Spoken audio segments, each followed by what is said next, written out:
Aunque tú me has echado en el abandono,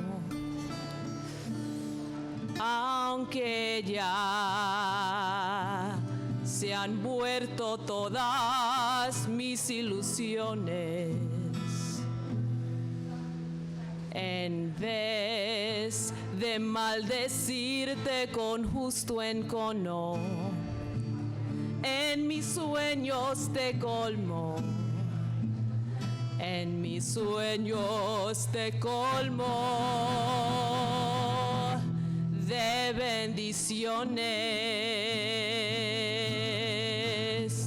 Sufro la inmensa pena de tu extravío. Siento el dolor profundo de tu partida y lloro sin que sepas que el llanto mío tiene lágrimas negras, tiene lágrimas negras como mi vida.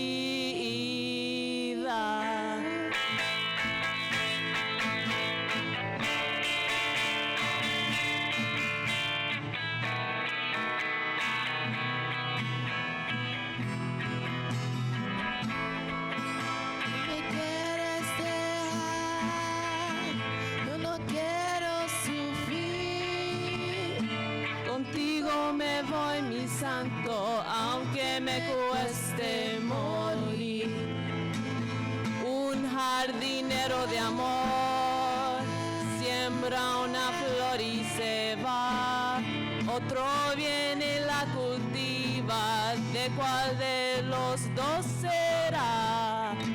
Tú me quieres dejar, yo no quiero sufrir. Contigo me voy, mi santo, aunque me cueste morir.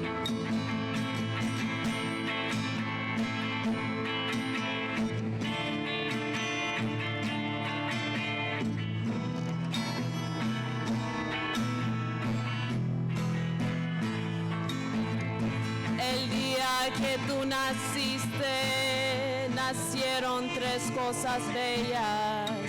Nació el sol, nació la luna y nacieron las estrellas. Tú me quieres dejar, yo no quiero sufrir. Contigo me voy, mi santo, aunque me cueste morir. Tú me quieres dejar, yo no quiero sufrir. Contigo me voy, mi santo, aunque me cueste morir.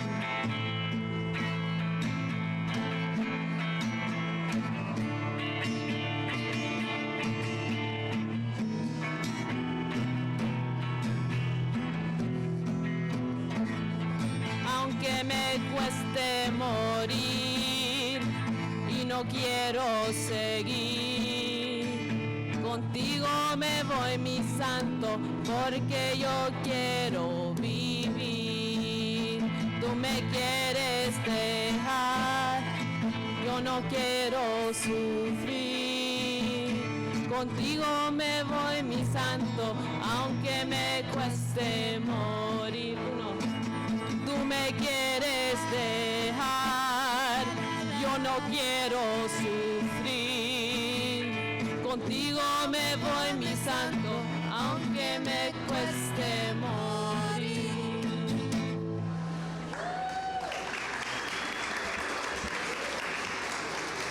Thank you, thank you. And we do that in reverence to all of our ancestors and all of us who have shed tears over all of these past years. Yes, for the tears, for the cleansing, for the rejuvenation.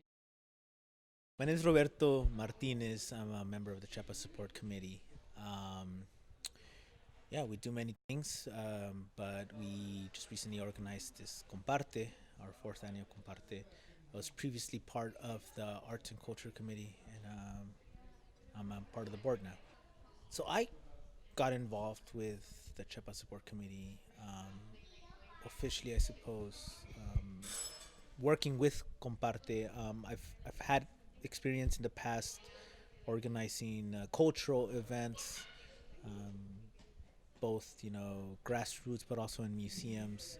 And part of my work is that, right? It's organizing exhibitions, but also hanging shows. And so, quite naturally, that's kind of the work I gravitated to in terms of the Chiapas Support Committee. So I was happy to help out, and this is the third year I've been helping out, and I'm here. Well, comparte literally means share, right? To compartir, comparte, but it's a play on words, right? Compa, which is, how would you translate it in English? A friend or a comrade, right? A fellow human being, compa. And then arte, which is art. Together, it means to share. It's just a clever play in words that the Zapatistas are really known for. Something that they're really poetic, and that's kind of what I fell in love with. The first time I read about the Zapatistas. Sort of their poetry and their poetic perspective on the world. CompArte is a perfect example of that. Zapatismo has been influential in my life, in terms of course, my own identity, just because, my roots come from Chiapas, and so, I feel a connection to the Zapatistas in that way, but also, in a way to understand the world, right?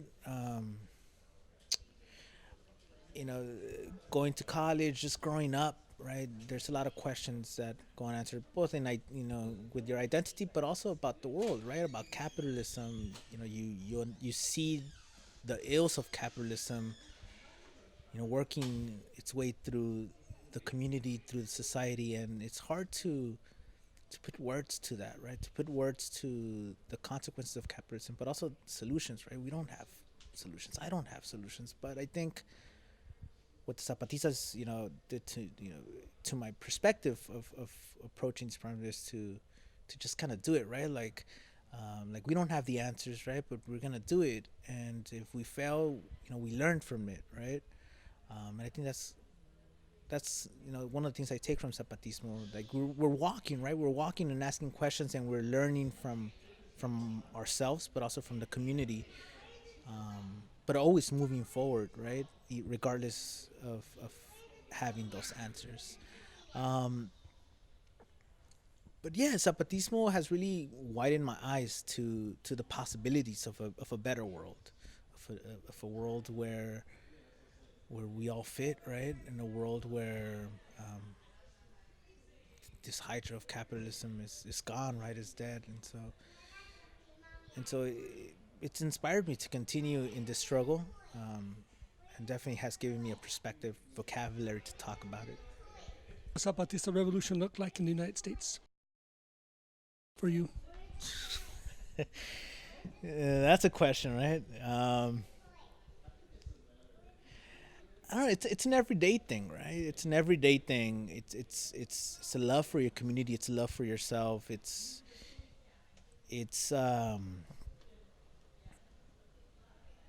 living life with those values in mind, right? With perhaps not the Zapatista values, but the values you hold true to yourself and for your community, and really upholding those values in everything you do in your work, in the community organizing, if you do any, in your family structures.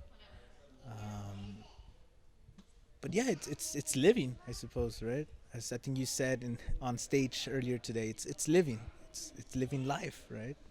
And making space for everyone in this world to live that life.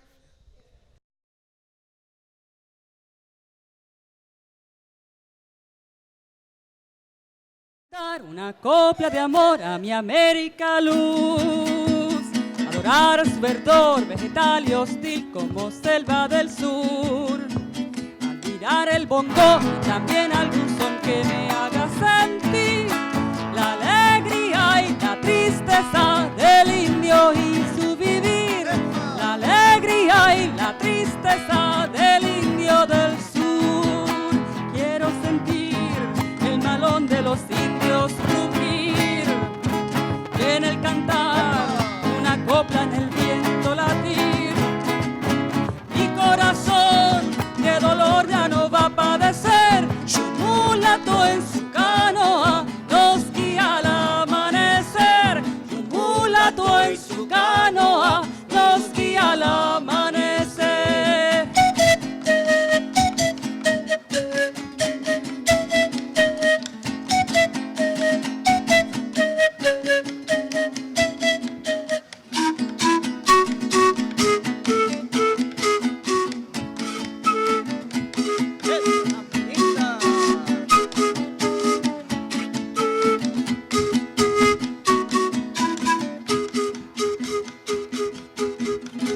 Fuego voraz de la depredación en el corte mortal, esta floral, vegetal, terrenal, pulmonar, vegetal.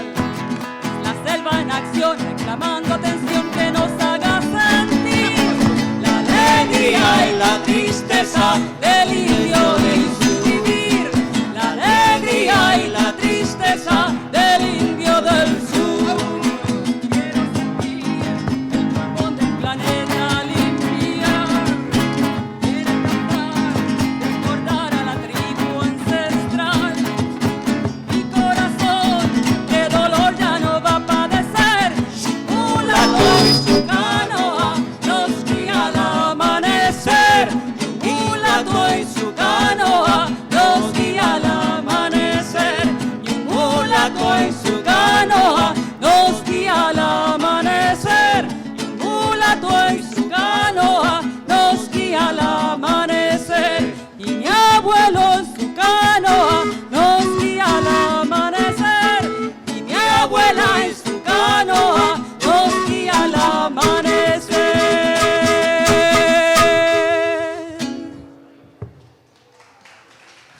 Muchas gracias.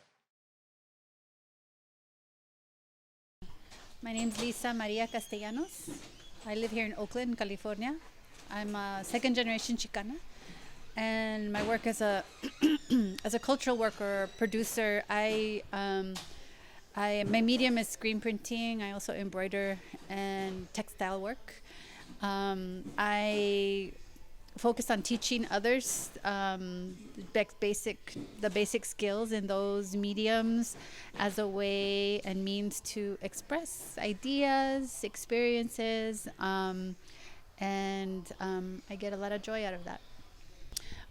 Yes, the year my second child was born the year before, and I remember I was a college student, single mother with 2 children, when I heard that the levantamiento had happened. There wasn't a lot of news coming to the U.S. about what that meant, but I knew it was important. I knew it was a big deal. As a daughter of Mexican immigrants and migrants, I think the just struggle and concern for others has just always been inculcated in us because of the history of my family and their migration story, and the way that it has impacted me. It has, I think, for myself,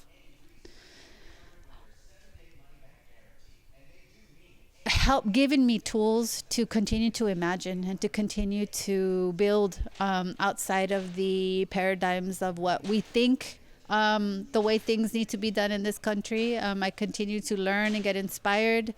Last year, I participated in the primer encuentro de mujeres que luchan, and that just even kind of deepened my own ongoing study and understanding of what is happening to in this country, and the wonderful opportunity to see glimpses of what the Zapatistas have been able to create and build autonomously for their own self-determination, and how they have that they have done it in a way that is slow but sure. I think in this country we want things to happen quickly. We want campaigns. We want legislation. And we don't take the time to dedicate ourselves to a process that makes sense to the people that are here, to the places where we live, and even to the time and the context. And so those are just some of the things that I've been reflecting on, and especially since my participation in the Encuentro last year. What would a Zapatista revolution look like here in the United States? Oh, I think it would look very much outside of the nonprofit industrial complex. I think it would be very autonomous, autogestión, people just creating and experimenting what it means to just do something outside without permission and without asking forgiveness, to do things that simultaneously take down the bad but build up the good, so that we can live well, have a buen vivir now as much as possible while we continue to struggle and fight. This poem is for all refugees, people without homeland, searching for their home and looking forward to go back home, for the Syrian refugees that are still displaced, for the Palestinian refugees, for everybody without a home looking for their homes. This poem is called Promises, Promises, Promises.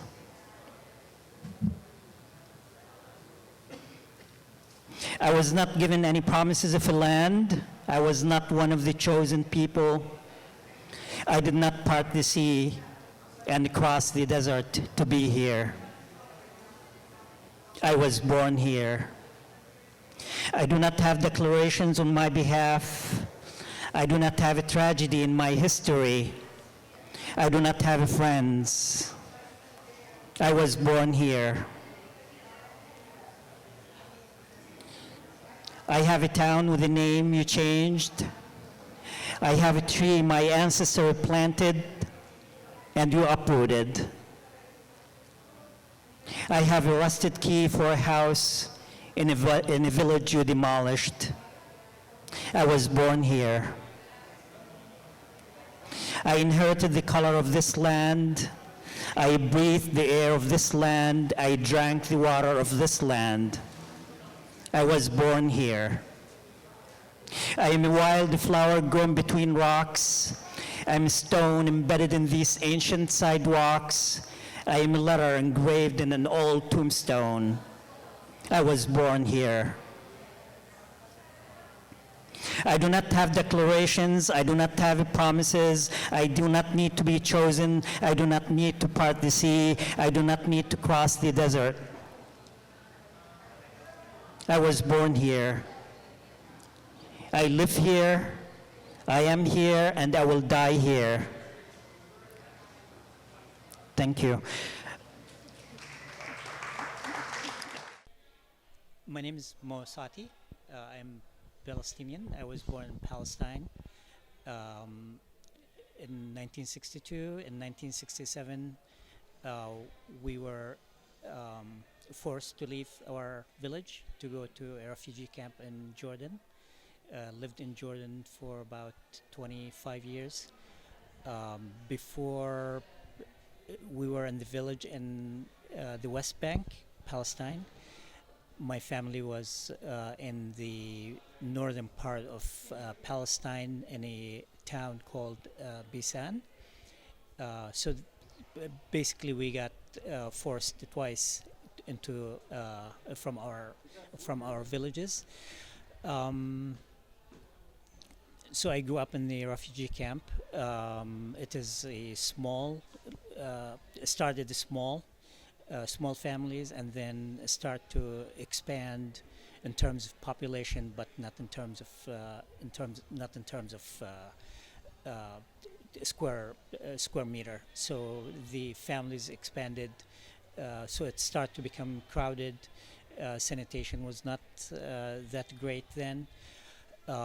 They did not have electricity until late water was harvested from the outside of the camp until later on, like in the 70s or late 70s, until everything started to become infrastructure. Like sewer was not there until like the 80s.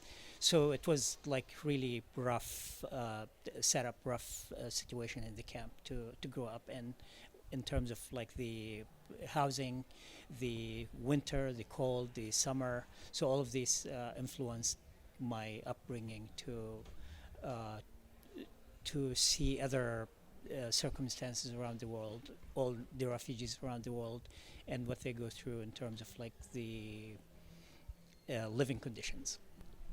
I think in the poem that I read, it's called Promises, and it is about the people who were born in that land, and some of the lines saying, "I inherited the color of this land, I drank the water of this land, I breathe the air of this land." So this speaks to basically my story of like, or the story of every person that was born in their homeland and they were forced out of their homeland, and until Palestinians still cannot go back, those refugees, the indigenous who were born there, like my mother, like my father, my grandmother, they cannot go back to their homeland. So that yearning, that whole desire to go back for the indigenous people or for the people of the land, it is there's so much connection between the indigenous people around the world, their stories, the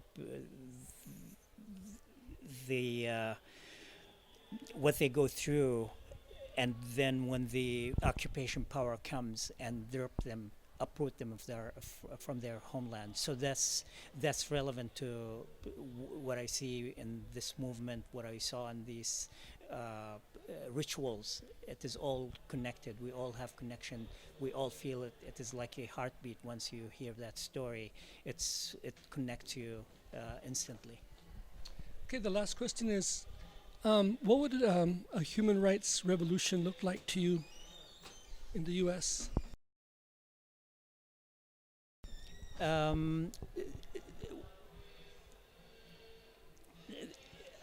When like walking anywhere down the street, whether it is in Oakland or San Francisco or any other place around, the minorities, the minorities' rights are totally stripped. They do not have the same equity to the rest of the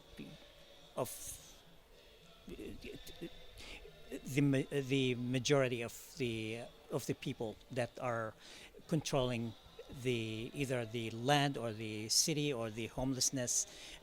You see all of that, and just seeing the homelessness, for example, just that's a epitome of like lack of human rights, and just to be ignored of like living the basic conditions to have just a dwelling or a home or a shack that is like really kind of resonate with everybody's experience, whether they are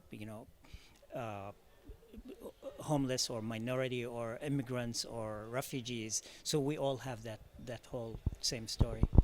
So it would be like there would be no homeless and there would be no homelandless. Yes, perfectly put. Thank you. I'm putting together my first book of poetry, and it'll be one of the poems in my book. All right, it's called Brown, Black, Red Body. When I got my brown, black, red body, it came with a story that I was the last to hear. Your words don't sting my pride, but they dampen the view. Terrorists pointing the finger at those with empty hands and brown skin, write genocidal manifestos and carry them out, making others cower at the sight of tattoos and rags and the rich in numbers and power and papers, pointing the finger at the paperless and numberless, sending their children to the streets for tattoos and rags. But we won't go, say we won't go. Work harder, do more, but when will I sleep? Do better, help yourself, but will you get mad when I succeed? Judge my lateness, but count your failures. Judge my grammar, but where are your manners? Why do I hide from the world? Because people make my heart sad. Driving like some minutes are worth more than a life. Minutes you spend watching TV, and I judge you while you judge me. Her hard heart scares me. His lack of heart terrifies me. Terrifies me, disgusts me, saddens me. And now I know why there were death camps and relocations and reculturalization, genocide and kidnapped children kept in cages. Did I say were? I mean are. People in cages for being cruel, others in cages for being hungry, others in cages for being sad and alone, others in cages for being brown, black, red. But the people who caged them roam free, having done much worse and for worse reasons. When will they pay their dues? Now they call relocation gentrification, and people are deported from their homeland. Reculturalization is called education, and when you're hungry, you don't care about reading. My ancestors were abused and enslaved and maimed, raped and murdered and brainwashed. You call it a mission, a discovery, progress. My brown, black, red self calls it terrorism. But now we can be friends, I guess, after you burned my feet and they regrew. You cut out my tongue, but I replaced it. You buried my ancestors, scattered their bones, scattered their art, burned their books, watered the ground with their tears. But look what grew out of that mound. Those who buried keep burying, and those who are enslaved remain trapped. Keep passing around your outdated history. Despite you, I dug deeper. While you cry for property values, I cry to God for justice. And while you argue for the middle class, I will love the hungry, the sad, the unloved. You can point the finger at those who sell their bodies, but what if we pointed at you for selling your soul? You rape and call it molesting. You molest and blame the victim. You condemn heresy and sex, but who is blaspheming and molesting? Putting words in God's mouth, teaching tradition over truth. You preach to the poor, but let their oppressors take a shortcut to the bottom. Nice show, but your friends are showing. So we know whose side you're on, but we don't know where you're going. So my hands write the words, and some will see what is written in the spaces in between. I paint the love we never had, hoping to bring it to creation. Let's make things that never existed. And if I pointed my finger at you, would you look at yourself? Or laugh, or get mad, or call me crazy? So I point into the mirror, see a neat, ordered disaster, beautiful chaos, and I see the world. Everyone does their best. The details are ugly, but creation is beautiful. And we all make bad choices, and I still love you. Thank you. Okay, my name is Elizabeth Jimenez Montelongo, and I'm an artist, a visual artist. I paint on wood, I paint on canvas, and I'm also a poet and a teacher. Actually really inspired by the Zapatistas. I learned about Zapatistas just within the last few years of my life. Spent most of my life not knowing that they existed. And I read a book about how this, how everything came about, and I was really inspired by the fact that, that they really determined to like govern themselves, and how they managed to do that with like just the resources they had, which weren't even much, and how like people can come together and just create change like that for their communities. So that was really, really inspiring for me. The Zapatista revolution look like in the United States for you? What would that look like? Well, that'd be, it's hard for me to imagine, but I would hope that it would be something like peaceful, where there's not like violence involved. I know in a lot of cases there's had to be violence for change to occur, but I'm really anti-violence, so I would hope that it can be like peaceful and done through through people coming together and working together, and trying to like understand each other, get to know each other, and like changing laws and policies that are affecting people, so that everyone can have what they need, and everyone can just have what they need and like live in peace and like really have like real freedom and real liberties. So when I look at your paintings that are right here behind us, I see a revolution there, right? Because of the way, for example, the way you have a feminine image within the mazorca. How do you call it? It's the mazorca or the maize. So To me, that's a revolution. I didn't see it that way, but that's interesting to me. But I do keep in mind when I paint like images of like women with their children or like families, or sometimes I've painted like couples, just like that love and connection, and it can be within like family or friends or community, but I think like that connection and love, like that's the basis of any like change and revolution, whatever degree, because like the things that really matter to us, I think, are like to most people are like, you know, our families and our friends and our communities, like the people we love. Like without that, like nothing else really matters. Like no like money or power or anything like comes close to like just the beauty and fulfillment you can get from like love and connections. Well, just saludos to the Zapatistas, and thank you for their, you know, for their inspiration, and just to my community for the last more than a decade in San Jose, Santa Clara County, and now here in like Oakland and Berkeley, people I've started to meet. Thanks for, you know, being part of the community that as I experienced it. My name is Marianne Tenuto Sanchez, and I work with the Chiapas Support Committee. I'm a mother, a grandmother, and a great-grandmother, and I also work with the Omni Commons. The Zapatistas have basically been my life for about the last 25 years.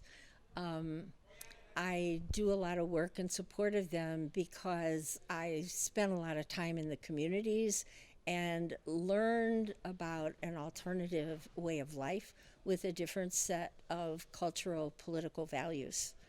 And that inspires me to donate my time and my energy in support of them because I want more people to know about that.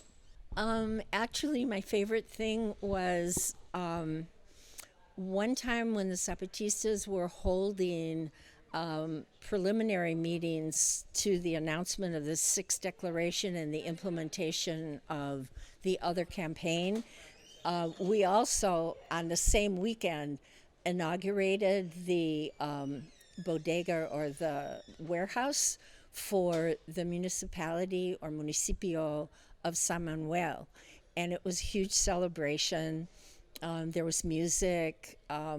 The religious authorities blessed the warehouse, and the warehouse included a big truck, a big 2-ton truck, and they blessed the truck and decorated it with palm fronds and balloons, and then all the religious authorities were like doing incense and stuff, you know, yeah. And we all made speeches, and then we danced all night long.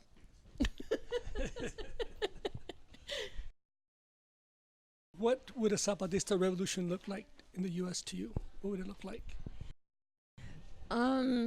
It would look, that's a good question.